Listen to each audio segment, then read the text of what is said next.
हर वो चीज जो भारतीय है या इस हिंदुस्तान की है, उसे चुरा कर सारी दुनिया में उपयोग किया गया है और हर कोई उसे अपना बता रहा है। ये वो संस्कृति है जिसने 6 से 7 हजार साल पहले ही ये स्पष्ट रूप से बता दिया था कि पृथ्वी गोल है और यह ग्रह सूर्य की परिक्रमा कर रहा है। इस भूमि और इस संस्कृति के बिना इस दुनिया में गणित का अस्तित्व न होता। अगर गणित न होती तो विज्ञान न होता। आज इतने सारे काम जो हम दुनिया में कर रहे हैं, तकनीक के संदर्भ में इतनी सारी चीजों का जो हम दुनिया में आनंद ले रहे हैं, वो सब न होता। हम उस सत्य को खोजना चाहते थे जो हमारे अस्तित्व का आधार है। जैसे जैसे हमारा प्रयास और खोज और ये बोध गहरा हुआ और जैसे ही ये बहुत गहन हुआ, हमें मिली शून्यता।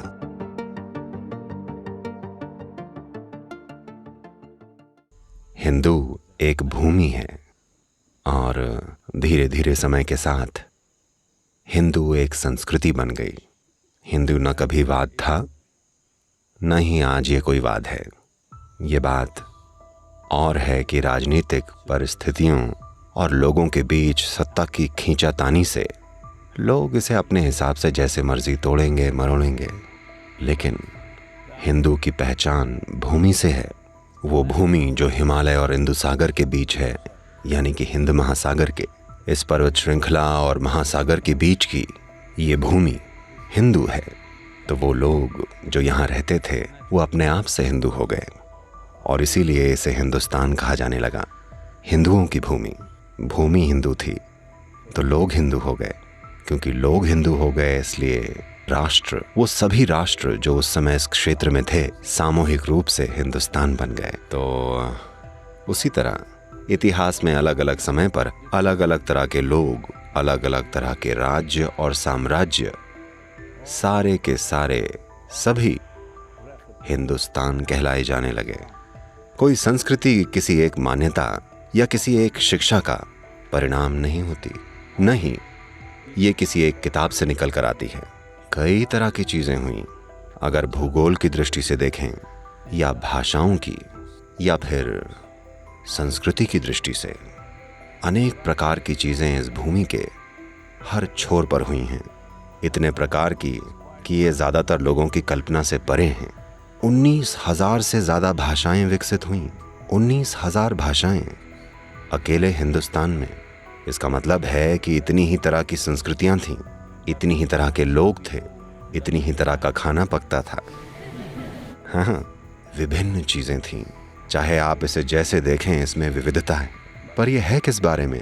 अगर इंसान की बुद्धि को इनसे मुक्त कर दिया जाए, यानी डर से, अपराध बोध से और कहीं और मिलने वाले किसी फालतू इनाम से, चाहे आप इसे हेवन कहें, पैराडाइज कहें, स्वर्ग कहें, या आप इसे कुछ भी कहें कि वहां ऊपर कुछ इनाम मिलेगा, या सजा के डर को या अपराध के बोध को, अगर आप इन 3 चीजों को इंसान के मन से निकाल दें तो इंसानी बुद्धि स्वाभाविक रूप से परम प्रकृति की खोज करेगी कि हम कौन हैं। तो इस खोज में इस संस्कृति को मिला है खगोल शास्त्र। हर वो चीज जो भारतीय है या इस हिंदुस्तान की है, उसे चुरा कर सारी दुनिया में उपयोग किया गया है और हर कोई उसे अपना बता रहा है। क्योंकि उनके पास बारूद था, जो कि बहुत सारी ताकत होती है ना। तो इस खोज में हमें खगोल शास्त्र मिला, हमें गणित मिली। इस भूमि और इस संस्कृति के बिना इस दुनिया में गणित का अस्तित्व ना होता। अगर गणित ना होती तो विज्ञान ना होता। आज इतने सारे काम जो हम दुनिया में कर रहे हैं, तकनीक के संदर्भ में इतनी सारी चीजों का जो हम दुनिया में आनंद ले रहे हैं, वो सब ना होता अगर एक विकसित गणित ना होती, जो कि हमें हमारे प्रयास और खोज के रास्ते में मिली। क्योंकि हमारे मन में कोई निष्कर्ष नहीं थे, हमें कोई डर नहीं था, नहीं हमें कोई लालच या अपराध बोध भरा हुआ था। हमने जीवन को पूर्णता में जिया, लेकिन भगवान का कोई डर नहीं था, नर्क का कोई डर नहीं था, ना ही किसी और चीज का डर था। क्योंकि हमने देखा कि सबसे महत्वपूर्ण चीज है खोजना, जानना। तो खगोल विज्ञान, गणित, संगीत, वैसे तो कई तरह के संगीत हैं, पर अगर आप ध्यान दें तो आप देखेंगे कि जो शास्त्रीय संगीत इस धरती से उभर कर आया है, उसके आधार की जटिलता की तुलना में उसके जैसा दूसरा और कुछ नहीं है। ये मेरी राय नहीं है, दुनिया के महानतम म्यूजिशियंस ऐसा कहेंगे। तो गणित की एक बहुत ही उन्नत समझ है, उसके कई पहलुओं की समझ है, खास तौर से ज्योमेट्री की और खगोल विज्ञान की। ये वो संस्कृति है जिसने 6 से 7 हजार साल पहले ही ये स्पष्ट रूप से बता दिया था कि पृथ्वी गोल है और यह ग्रह सूर्य की परिक्रमा कर रहा है। हमने माना नहीं कि पृथ्वी ब्रह्मांड का केंद्र है। ये समझ हम में इसलिए नहीं आई कि ये देश वैज्ञानिकों से भरा हुआ था। ये समझ हम में इसलिए आई क्योंकि हम खोजी थे।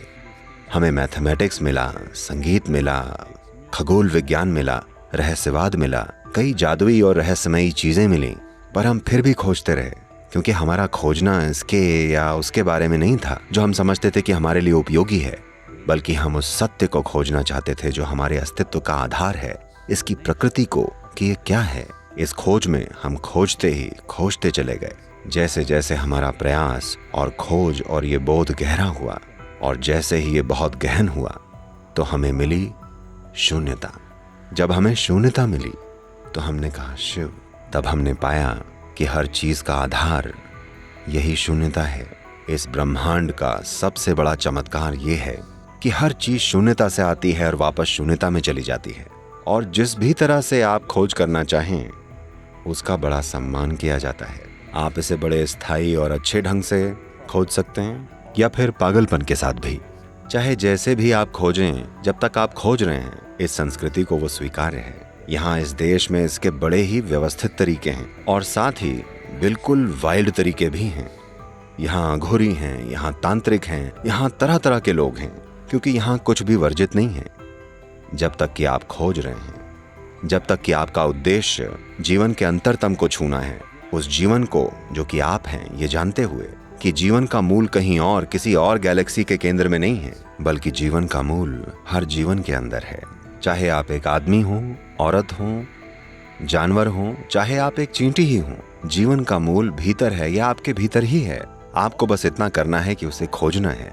आपको बस इतना करना है कि उस तक पहुंच बनानी है, जिसे आप मैं आप कहते हैं, जिसे आप ये पृथ्वी कहते हैं, जिसे आप ये सौर मंडल कहते हैं, जिसे आप ये ब्रह्मांड या ये जगत या ये तारामंडल कहते हैं। ये सब बस अभिव्यक्तियां हैं, लेकिन हमें इन अभिव्यक्तियों में दिलचस्पी नहीं थी। हम इन रूपों का आनंद लेते हैं, इनका सम्मान करते हैं, पर हमारी दिलचस्पी ये जानने में है कि इन सब के स्रोत की प्रकृति क्या है।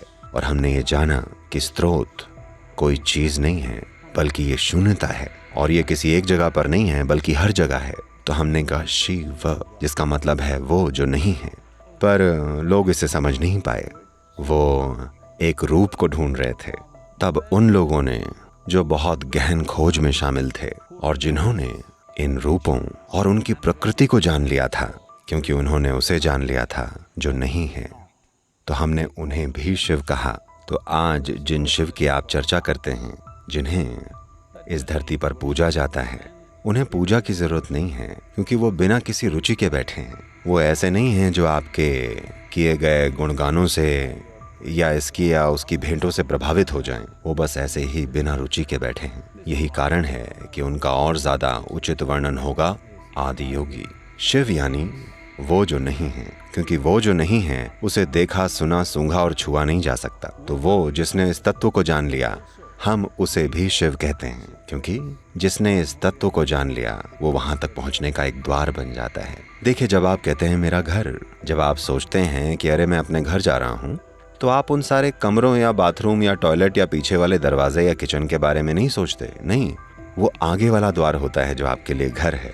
जब आप द्वार पर होते हैं, ये मेरा घर है, आप उस आगे वाले द्वार की ओर इशारा करके कहते हैं ये मेरा घर है, तो द्वार बहुत महत्वपूर्ण है। तो वो जो द्वार बन गया है, उस तक पहुंचने के लिए जो नहीं है, हम उसे भी शिव कहते हैं। तो इस खोज का क्या तुक है? तुक ये है कि अगर आप स्रोत की प्रकृति को जानते हैं और अगर आपके पास समय और झुकाव है, तो आप हर चीज की प्रकृति को जान लेते हैं। अगर आप किसी चीज को जानते हैं तो आप केवल उसी चीज को जानेंगे, पर अगर आप कुछ नहीं को जान लेते हैं, तब सब कुछ जानना संभव है।